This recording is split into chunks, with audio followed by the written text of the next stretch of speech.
Okay, so welcome back. So this video follows on from the previous one, which was Macbeth's soliloquy involving the famous quote, vaulting ambition.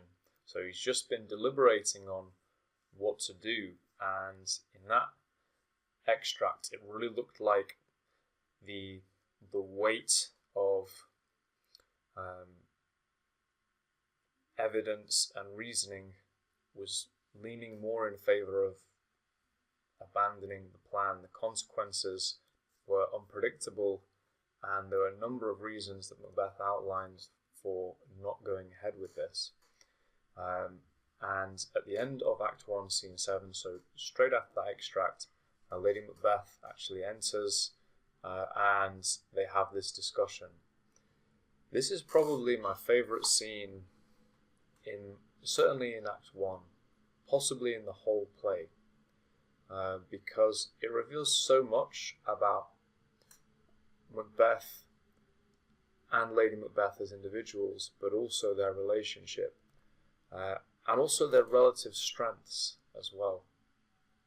And this I find a fascinating scene for a number of reasons. So let's work through this. So Lady Macbeth has just said, how now, how are you? She's obviously received the letter detailing this potential plan to kill Duncan. And Macbeth says, when he sees her, "We will proceed no further in this business. He hath honoured me of late, and I have bought golden opinions from all sorts of people, which would be worn now in their newest gloss, not cast aside so soon." So this is very straightforward here. He says, we will proceed no further in this business. So very straightforward statement. Change my mind. This is not going to go any further. The reasoning being, I've just been honoured, very greatly by Duncan. Why would I throw that away, and by committing murder, regicide? And I want to enjoy this honour as opposed to just casting it aside. Lady Macbeth's response: "Was the hope drunk wherein you dressed yourself? Hath it slept since, and wakes it now to look so green and pale? And what it did so freely, from this time, such I account thy love. Art thou afeard to be the same in thine own act and valour as thou art in desire? Wouldst thou have, thou which thou esteemest the ornament of life, and live a coward in thine own esteem, letting I dare not wait upon I would, like the poor cat in the adage?" Okay, so basically, she says here, what was this hope that shared the plan with me? Was it drunk? Has it fallen asleep? And what's happened to it now? It's looking green and pale. So she's questioning his decision, certainly not accepting it, saying, well, what was that hope that drove your idea to begin with? From this time, such I account thy love. Art thou afeard to be the same in thine own act and valour as thou art in desire? So are you afraid to really do what you want, to really carry out the acts that your heart deep down wants? So she's questioning him. She's suggesting fear, basically. It's a kind of just the first seed of a bit of manipulation that goes on here. So if you suggest to a soldier, or probably a man in general, but certainly a soldier, you suggest that fear is holding them back, it's a good way to motivate them. Or it's an effective way, perhaps not a good way, but it's an effective way to motivate someone. And wouldst thou have that which thou esteemest the ornament of life, and live a coward in thine own esteem? So basically saying there, are you willing to live a coward in your own mind, be a coward in your own mind? Now, she doesn't necessarily know that he would be a coward in his own mind. Might be reflecting what's going on in her head, but she's trying to get inside his head. Think about it. You're going to look at yourself as a coward. Letting I dare not wait upon I would. So letting your fear stop you from doing what you would do. like the poor cat, so like the cat that's being caged and not able to get out and attack whatever it wants to attack, or to do whatever it wants to do. Macbeth, prithee peace, so let's kind of leave it there. I dare do all that may become a man. Who dares more is none. So he says, look, he addresses this bravery stroke fear question. So obviously that's the thing that's piqued him. That's something he's noticed. His wife's just basically called him coward twice in response to this. And he says, look, I dare do whatever is becoming of a man. But if you go further than that, it's done. It's game over. Everything can fall down and collapse. So he's defending his bravery, but he's also suggesting, look, there's a limitation on how far I can be brave. And then Lady Macbeth's response, she does not give up. She does not accept that reasoning.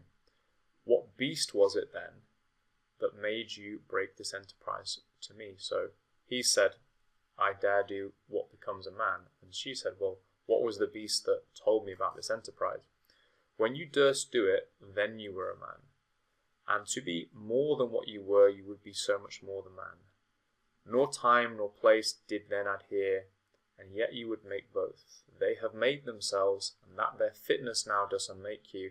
I have given suck, and know how tender 'tis to love the babe that milks me. I would, while it was smiling in my face, have plucked my nipple from his boneless gums and dashed the brains out, had I sworn as you have done to this.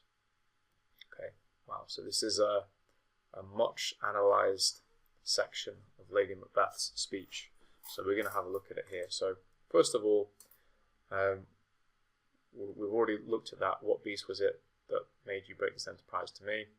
When you durst do it, so if you dare, then you would be a man, and you'd be so much more than man. So what's she calling into question? What's she kind of playing on here? The concept of manhood. Okay, pretty much the easiest way to manipulate a man, almost in any society at any time, is to say, if you do this, then you'll be a man, or if you don't do that, you won't be a real man. And that's what she's playing on here. Yeah, it's a classic technique. Just as a side note, I mean, if anyone ever says that to you as a male student, then it's a guarantee that person is trying to manipulate you. It is guaranteed. They're trying to get you to do what they want you to do, and by motivating you by saying, oh, you'll be a real man if you do that. It's a very effective, tried and tested tool of manipulation that both men and women will use on men to motivate them. So, nor time nor place did then adhere, and yet you would make both. They have made themselves, their fitness now doesn't make you. And this is the real kind of crux of this quotation here, or the second part of the quotation, which I think is very interesting. I have given suck and know how tender it is to love the babe that milks me. So she's breastfed. So although they don't have a child, she has breastfed. So we're not sure what that means really. We'll analyse them. Have they lost a child? Given the time, it's probably very likely that they had in this in kind of backdrop to Macbeth. It's something that people have analysed. However, I would, while it was smiling in my face, a baby, have plucked the nipple from his boneless gums and dashed the brains out, had I sworn so as you have done to this. Wow. I mean, does it get any more vicious, dark, and just deplorable than that statement? So she would, from this scene of like maternal, nurturing, affection, nourishment, where she's literally breastfeeding her child, if she'd sworn to this, she would rather literally take out the child's from breastfeeding and dash the brains out of her own child's head than go back on her word. So, I mean, this are the words of a complete psychopath, really. And certainly, people have discussed this as being anti-maternal, which it certainly is. Macbeth Lady Macbeth is not really associated with the maternal. We've looked at that previously. She's kind of the anti-mother, but this goes way beyond that. It's maternal, paternal, male, female. This is just like psychopath talk, really, and she's really like turning the screw on Macbeth here. So it's really like kind of drilling into his psyche. So first she's really put his manhood into question, probably even worse given that he's a soldier. It's going to be even more powerful. And then she said, her own sense of honour is so much stronger that she'd rather kill her own child than in this disgusting and brutal way than go back on her own word. So got this kind of sense of honour in there as well. And you see at this point she's kind of done it, because Macbeth's response is, if we should fail. Well, is he opposing this idea anymore? Is he saying, look, it's game over, we're not going to do this? I've just used game over twice, but anyway, if we should fail, he's not offering any real resistance at this point. So she's persuaded him. She's actually won at this point. So she has successfully manipulated him. You've seen him go from "we will proceed no further" to justifying his own lack of action to, well, what would happen if we fail? So he's no longer kind of putting his foot down and putting a stop to this action. She says, well, if we fail, we fail, but screw your courage to the sticking place and we'll not fail. When Duncan is asleep, where to, rather, his day's hard journey soundly invite him, his two chamberlains, will I with wine and wassail so convince that memory, the water of the brain, shall be fume, and the receipt of wisdom a limbic only. When in swinish sleep their drenched natures lie as in a death, what cannot you and I perform upon the unguarded Duncan? What not put upon his spongy officers, who shall bear the guilt of our great quell? So, she says here, look, if we fail, we fail. But if you screw your courage to the sticking place, if you really kind of put a marker down and be courageous, we won't fail. So when Duncan is asleep, and anyway, we all know what the plan is. She goes and she gets the guards drunk with wine, and they fall asleep. And then Macbeth and Lady Macbeth can just basically do whatever with Duncan. And the main point here is that she has the plan. She has the outline. She has the logistics of this extremely, it's a devious plan, really. It's the least honourable way to kill someone in their sleep, and also using manipulation and alcohol in this case to get the guards to be incapacitated, and then to top it off, blame the guards for the murder as well. So she has the plan. Again, this kind of suggests really she's really taking control at this point mentally of what's going on. So really in this section of the action, it's almost like Macbeth is the vehicle for Lady Macbeth's own plans, for her own desires. She's the brains, he's the body, and that's how things go for kind of Acts 2, really. So Macbeth's response is, wow, okay, bring forth men, children only, for thy undaunted metal should compose nothing but males. Will it not be received when we have marked with blood those sleepy two of his own chamber and used their very daggers that they have done? So Macbeth's kind of querying the plan, but he also says, you should only have male children, because almost like you're so masculine that you couldn't have a female child.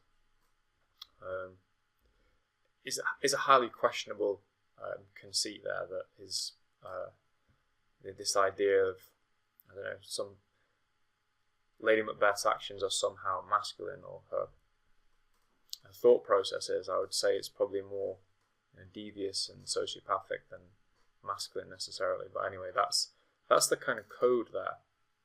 And certainly Lady Macbeth is definitely not traditionally feminine, that's for sure, but I don't know if she's even traditionally masculine either.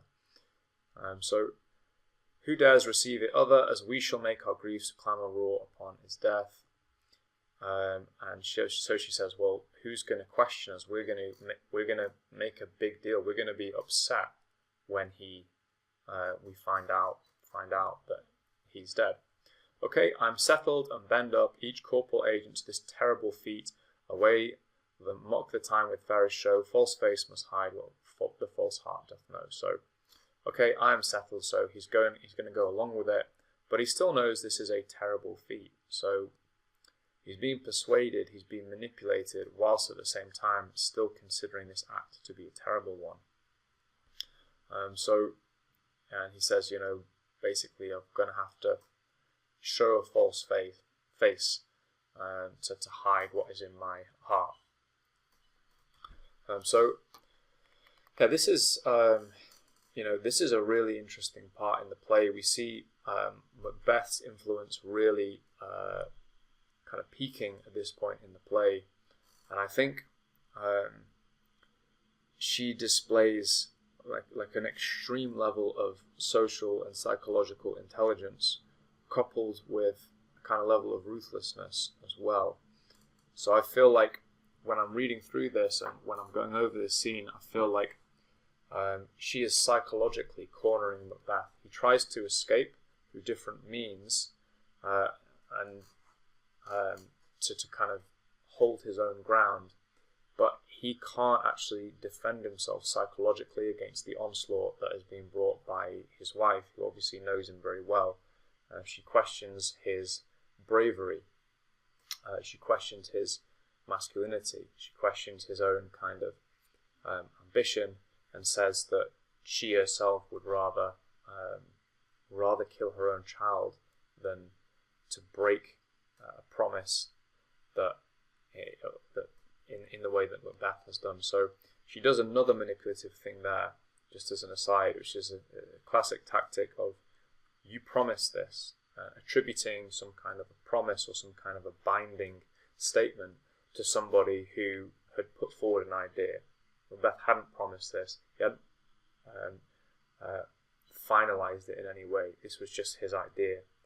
And she says here, had I sworn as you have done to this. So it's just a litany of manipulation, of psychological techniques. And then we see her going on to plan this kind of devious plan as well.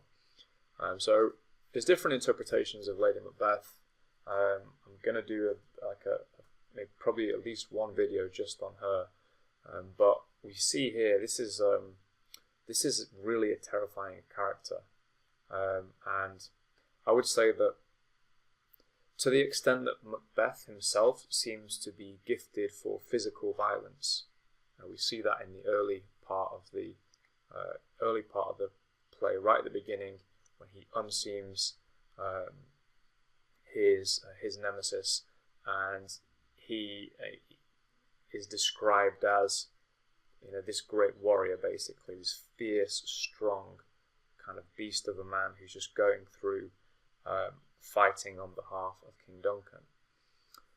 And while he has this great physical capacity for violence, we can see that psychologically Lady Macbeth is just on a completely different level psychologically. So it's just kind of like Lady Macbeth's capacity for psychological violence, should we call it, or psychological coercion, psychological manipulation, vastly outstrips Macbeth's. So this is kind of like the strengths and weaknesses of the two. Macbeth has influence, he has physical power. Lady Macbeth has a different kind of influence, and she has a very different kind of power. She doesn't have the physical power, but she has an immense psychological power that she uses for nefarious means. So we see both of them, in this Act 1 as potentially, violent people, but I just find Lady Macbeth's ability to negotiate and just to completely corner Macbeth psychologically and mentally here really, really interesting. So that's a scene from the play I think tells us a lot about their relationship, and it tells us a lot about their relative abilities. So that's gone on a little bit longer than I had planned, but I think it's an important scene. You do have to kind of break this one down a little bit. Yeah, I will leave you with that for today. Hopefully that has been a useful one.